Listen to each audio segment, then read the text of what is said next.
Hello everyone, আজকের আলোচনা appendicitis নিয়ে কী কারণে হয়, কী লক্ষণ দেখা যেতে পারে, কমপ্লিকেশন কী হতে পারে, কী পরীক্ষা করলে ধরা পড়বে, এর প্রতিরোধ কীভাবে করব এবং এর হোমিওপ্যাথি চিকিৎসাই বা কী। হোমিওপ্যাথি ফিজিশিয়ান আমি doctor M D S Azam, BHMS honours, medical officer college 3। Appendicitis নিয়ে ডিটেলসটা বলা হয়েছে, আপনারা শুনুন, আশা করছি ভালো লাগবে। গুড ইভিনিং এভরিওয়ান, আমি ডক্টর এম ডি এস আজম। তলপেটে ব্যথা নিয়ে আমাদের কাছে প্রচুর চিলড্রেন বা ইয়াং পার্সনরা আমাদেরকে দেখাতে আসে। ওষুধ দিয়ে সেরেও যায়, ইনভেস্টিগেশনও করে, অনেক সমস্যা কিন্তু এর মধ্যে আসে। তার মধ্যে আজকে যে টপিক্সটা আলোচনা করতে চাইছি সেই টপিক্সটার নাম হচ্ছে অ্যাপেন্ডিসাইটিস। তো আমরা আজকে ডিটেলসটা জানবো যে অ্যাপেন্ডিসাইটিসটা কী, এর পেছনে কারণ কী, সিমটম কী আসতে পারে, রিস্ক ফ্যাক্টর কী, কজেশন কী আছে, how to prevent it, complication কী হতে পারে, ডায়াগনোসিস এবং ট্রিটমেন্ট, এবং ডিটেলস অ্যাপেন্ডিক্সটা কী ওটা জানবো। অ্যাপেন্ডিসাইটিসটা হচ্ছে একটা ইনফ্লামেশন অফ অ্যাপেন্ডিক্স। এটা অ্যাকুটও হতে পারে, এটা অ্যাকুট এবং ক্রনিক ক্ষেত্রেও হতে পারে, কিন্তু মোস্টলি অ্যাকুটে দেখা যায়। এবং একটা সার্ডেন এবং ইন্টেন্স এবং ট্রিমেন্ডাস পেন লোয়ার অ্যাবডোমেনে একটা থাকে। অনেক কজ থাকে, এটা কজ হওয়ার কারণে এটা হয়। বেসিক্যালি কি হয়, বেসিক্যালি পায়খানাটা নর্মালি লার্জ ইন্টেস্টাইন থেকে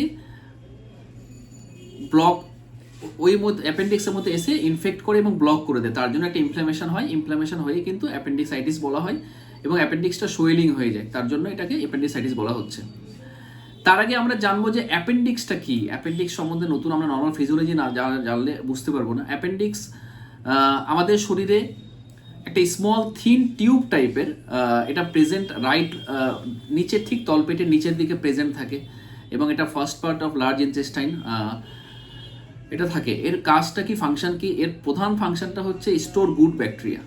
গুড ব্যাকটেরিয়াকে স্টোর করে, এবং আমাদের অ্যাপেন্ডিক্স এই জন্য কি হয়, এবং তার জন্য ইলনেসের পরে কোলন থেকে ব্যাকটেরিয়াটা গুড ব্যাকটেরিয়া বেরোয়, এবং অ্যান্টিবায়োটিক ওভারডোজ হলো সেটাকে কভার করে। Appendix support immune system. Appendix contain lymphoid tissue, এই জন্য এটা ফাইট করে, এবং তার জন্য আইজিএ অ্যান্টিবায়োটিক প্রডিউস করে এটাকে। অলসো গুড ব্যাকটেরিয়ার জন্য এটা খুব হেল্পফুল ফর ডাইজেশনের জন্য হেল্পফুল থাকে। কিছু কিছু হরমোনও রিলিজ অনেক সময় করে।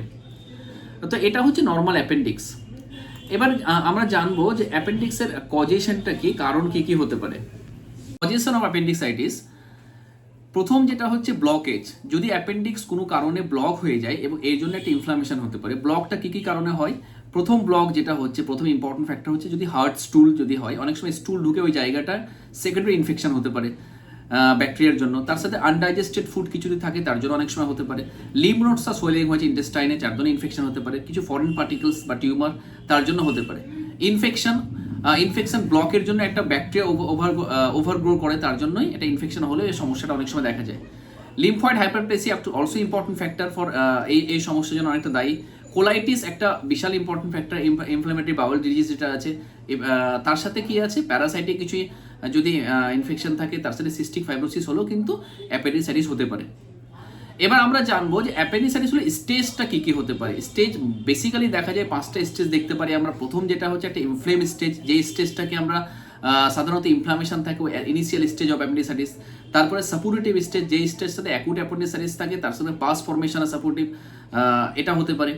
গ্যাংগ্রিনাস অ্যাপেন্ডিসাইটিস, যেটা সেকেন্ডারি ইনফেকশন হয়ে ওটা আস্তে আস্তে পারফোরেটেড হওয়ার চান্সটা বেশি থাকে। তারপরে কি হয়, পারফোরেটেড অবশ্যই হয় আফটার স্টেজ অফ অ্যাপেন্ডিসাইটিস, তার জন্য পারফোরেট হতে পারে, পারফোরেট অ্যাপেন্ডিসাইটিস। এবং লাস্টলি যেটা হচ্ছে, এবং সব থেকে ডেঞ্জারাস যেটা হচ্ছে পারফোরেট উইথ ডিফিউজ পেরিটোনাইটিস। যদি পারফোরেট হয়ে যায়, তাহলে পেরিটোনিয়ালে ইনফেকশন হয়ে পেরিটোনাইটিস হতে পারে, এবং এটা ভেরি ভেরি ডেঞ্জার। এই অবস্থায় পেশেন্ট ইভেন কোলাপসও করতে পারে, মৃত্যু পর্যন্ত করতে পারে। তো এই স্টেজটা is very important for appendicitis. Risk factor কি কি হতে পারে অ্যাপেন্ডিসাইটিসের? Risk factor is very very important. Risk factor অ্যাপেন্ডিসাইটিসের প্রথম যেটা রিস্ক ফ্যাক্টর আমরা জানবো, যে এজ একটা বিশাল ফ্যাক্টর করে। এজ মনে হচ্ছে আমরা যতটা দেখেছি 10 থেকে 30 বছর কি 35 বছরের মানে যারা চিলড্রেন এবং ইয়াং, তারাই কিন্তু মোস্টলি অ্যাফেক্টেড হয়, কিন্তু যে কোনো এজে হতে পারে, এদের ক্ষেত্রে বেশি হয় অ্যাফেক্টেড। ছেলেদের ক্ষেত্রে একটু higher risk for appendicitis then woman. Family history একটা important factor. Genetic condition like cystic fibrosis যদি হয়ে থাকে, কিংবা ফ্যামিলিতে কারো যদি অ্যাপেন্ডিসাইটিস থাকে, তার জন্য কিন্তু অ্যাপেন্ডিসাইটিস হতে পারে। একটা ট্রমা বা ইনজুরি যদি থাকে, তার জন্য একটা important factor for appendicitis. Tumour বা cancer also important factor for appendicitis. Abdominal infection যেমন ইন্টেস্টিনাল প্যারাসাইট, ব্যাকটেরিয়া, আদার কোনো ইনফেকশন হলেও সব থেকে ইম্পর্টেন্ট ফ্যাক্টর। যদি অ্যাপেন্ডিক্স ব্লক করে তার ক্ষেত্রেও রিস্ক ফ্যাক্টর থেকে যায়। ব্লকের জন্য স্টোন জন্য হতে পারে, ফরেন কিছু অবজেক্ট হোক কিংবা হার্ড পার্টিকেলস কিছু হার্ড স্টুল যদি হোক, সেটা একটা ফ্যাক্টর। আর রিস্ক ফ্যাক্টর কি, ডায়েটটা একটা বিশাল রিস্ক ফ্যাক্টর। যদি ডায়েট হাই প্রসেস ফুড যেমন লো ফাইবার খাওয়া হচ্ছে, যারা রিচ ফুড খাওয়া হচ্ছে, তার জন্য কনস্টিপেশন হয় এবং হার্ড স্টুল হয়, তাদের ক্ষেত্রে হওয়ার চান্সটা বেশি থাকে। স্মোকিং কি হয়, স্মোকিং এর জন্য কনস্ট্রিক্ট ব্লাড ভেসেল করে, তার জন্য ব্লাড সাপ্লাই অ্যাপেন্ডিক্সে কমে যায়, এই জন্য সেকেন্ডারি ইনফেকশন হয়, তার জন্য অ্যাপেন্ডিসাইটিস হতে পারে।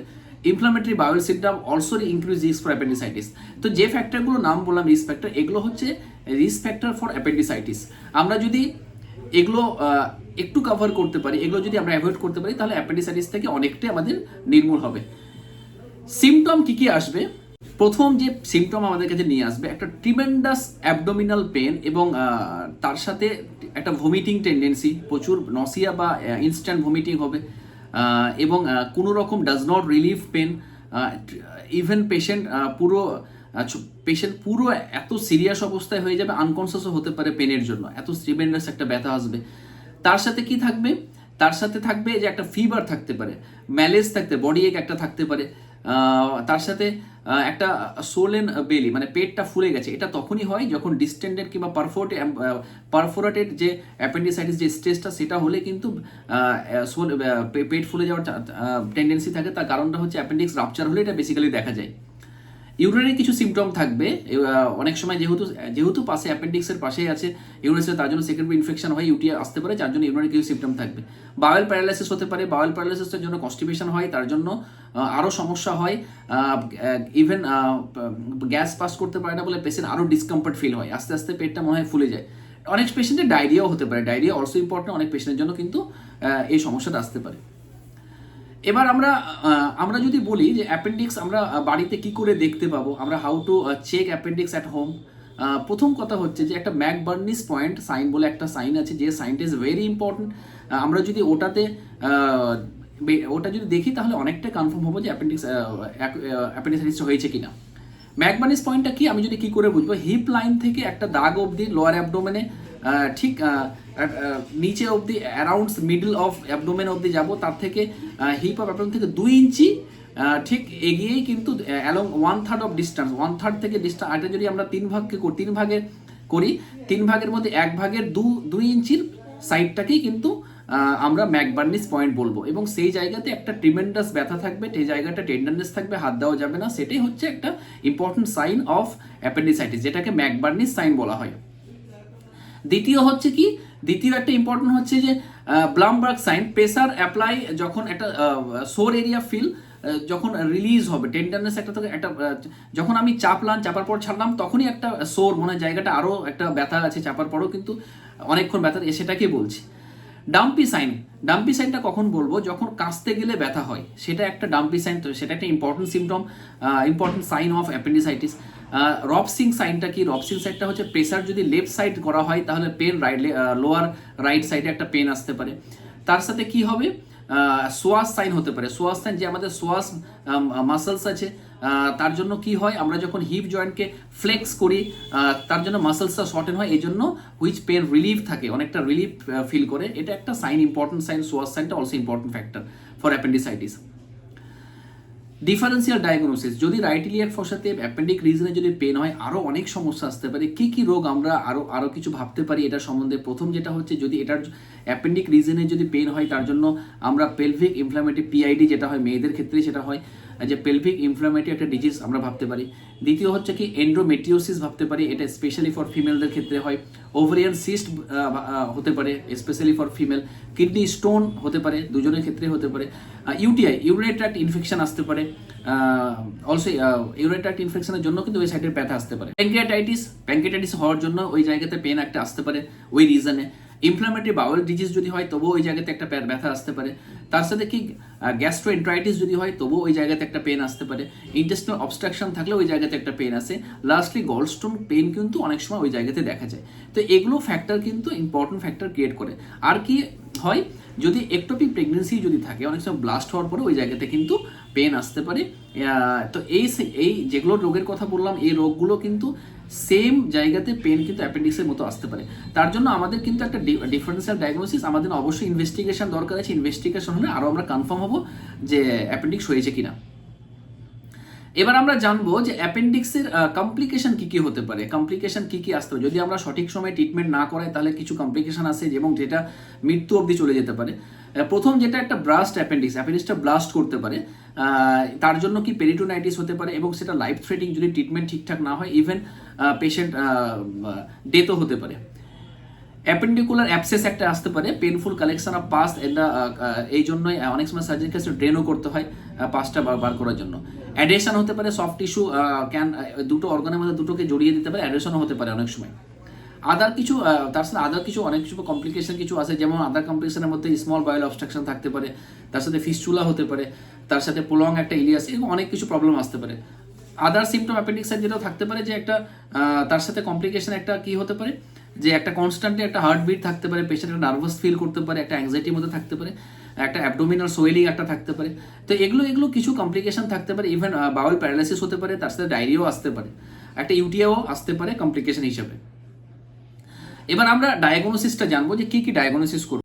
ডায়াগনোসিস হচ্ছে, প্রথম আমি একটা ব্লাড টেস্ট সিম্পল করবো, যে ব্লাডে যেটা নর্মালি ব্লাড টেস্টের মধ্যে নিউট্রোফিল কাউন্ট প্রচুর হাই থাকবে, ইএসআর প্রচুর বেড়ে যাবে, ইএসআর কাউন্টটা। তার সাথে আমি একটা হোয়াইট ব্লাডসে যেটা লিউকোসাইট কাউন্ট প্রচুর হাই হবে, সি রিঅ্যাক্টিভ প্রোটিন কাউন্টটা করবো অনেক বাড়া থাকবে, এবং অবশ্যই একটা ইউএসজি করলে আমি আরও একটা কনফার্ম হতে পারবো। তার সঙ্গে সিটি অ্যাবডোমেন সিটি স্ক্যান করলেও কিন্তু আরও একটু কনফার্ম হতে পারবো যে আইদার অ্যাপেন্ডিকুলার কোনো প্রবলেম হলো কিনা। তো এই ডায়াগনোসিসগুলো ইজ ভেরি ভেরি ইম্পর্টেন্ট। এগুলো যদি আমরা ঠিকঠাক করি তাহলে ডেফিনেটলি ডায়াগনোসিস করতে পারবো। হাউ টু প্রিভেন্ট ইট, তেমন কোনো স্পেশাল প্রিভেনশন কিছু নেই, তবু আমরা যদি একটা হাই ফাইবার ডায়েট যদি আমরা খাই, যদি আমরা ভেজিটেবল, ফ্রুটস, বিন, তার সাথে হোল গ্রেন, এগুলো ফুড যেগুলোতে প্রচুর ফাইবার আছে সেগুলো যদি আমরা খাই, আমরা রিচ ফুড যদি অ্যাভয়েড করি, বিশেষ করে মাংস, তার সাথে স্পেশালি তাতে রেস্টুরেন্ট ফুড যদি আমরা অ্যাভয়েড করি, তাহলে কনস্টিপেশন থেকে দূর হবে। কনস্টিপেশন দূর হলেও কিন্তু এই প্রবলেম থেকে অনেকটা নির্মূল পাওয়া যাবে। মেনটেনিং গুড হাইজিন একটা ইম্পর্টেন্ট। বারে হাত ধোয়া, তার সঙ্গে ড্রিঙ্ক সেভ যদি করি, তাহলে হার্মফুল অর্গানিজম আমাদের বডিতে যাবে না, তার জন্য সেকেন্ডারি ইনফেকশন হওয়ার চান্সটা খুব কম থাকবে।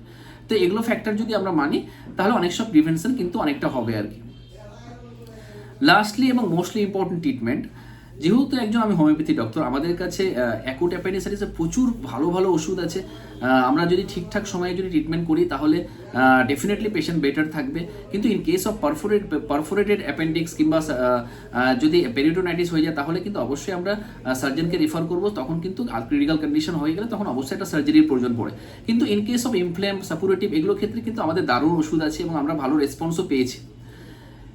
ম্যাক্সিমাম ক্ষেত্রে যে ওষুধগুলো আছে, এটা আমার এক্সপিরিয়েন্স থেকে, যে বেলেডোনা খুবই ভালো আছে, হিপারসাল্প আছে, ব্রায়োনিয়া আছে, কলোসিনথিস আছে, ম্যাকফস আছে, তার সাথে লাইকোপোডিয়াম খুবই ভালো কাজ করে, তার সাথে পোডোফাইলাম খুব ভালো আছে, chamomilla is excellent medicine.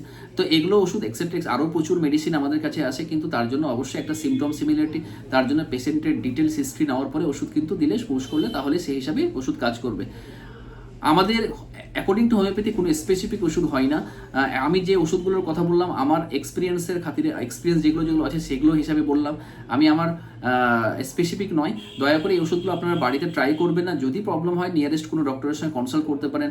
Homeopathy যেহেতু, আমি হোমিওপ্যাথির সঙ্গে কনসাল্ট করতে পারেন। আদার প্যাথিতেও ভালো ওষুধ আছে, যেমন আয়ুর্বেদিক, মডার্ন মেডিসিন, আরও ভালো ওষুধ আছে। তো হোমিওপ্যাথিতে প্রচুর ভালো ওষুধ আছে। আপনারা যদি ইনিশিয়াল স্টেজে দেখান, তাহলে ডেফিনেটলি প্রবলেম সলভ হবে এবং অনেক সময় সার্জারি থেকেও বাঁচা যাবে। তো আজকে আপাতত এইটুকুই। নেক্সটে আবার কিছু ভালো টপিকস নিয়ে আসবো। আপনাদের ভালো লাগলে কমেন্ট করুন।